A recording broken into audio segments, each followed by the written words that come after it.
You're watching Caribbean Vibrations, and we are here at the 7th Annual University of Toronto Alumni Gala with Dr. Shirley Thompson. How are you doing? I'm doing well. Great to be here. My first time in Toronto. Came across the pond. Oh, love it. Yes, across the pond. Via Jamaica. Nothing wrong with that. Nothing wrong with that at all. And like quick little stop in. Yes, I spent the weekend with my parents for Easter.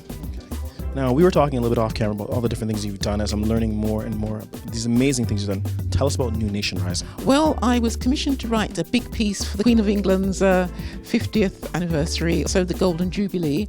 I was asked to write a piece for London, and I decided to write a symphony which tells the story of London through music and the history of London from 1066 to the present day. Where did you get that inspiration to actually do the piece? Because I know it was for a certain event, but I can't even fathom how much work goes into that. So where'd you get that inspiration? Well, I started off with a blank page, as you say. And because I have an interest in history, a very strong interest, I took modern history at European History at university.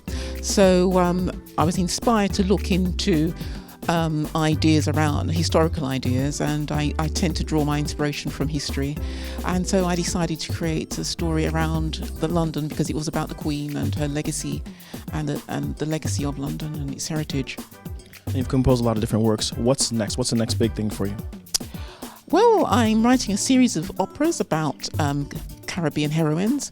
I've written an opera about Queen Anne of the Maroons that was premiered at the contemporary festival called Tête-à-Tête last year in Europe, and it opened the whole festival.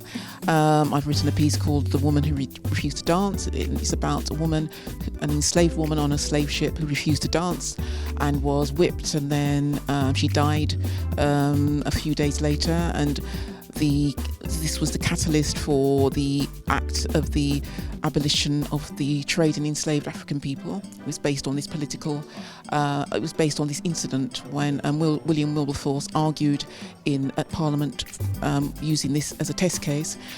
And I'm also, one of the female icons I'm looking at is Dido Elizabeth Bell, who was perceived to be the first black aristocrat in England in the 18th century.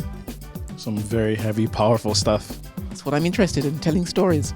Now, if people want to get in contact with you or find out more information about you, is there a website or anywhere they can get?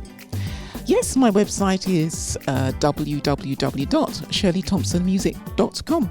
Perfect. Thanks for your time. Thank you for having me. And you're watching Caribbean Vibrations TV. Thank you.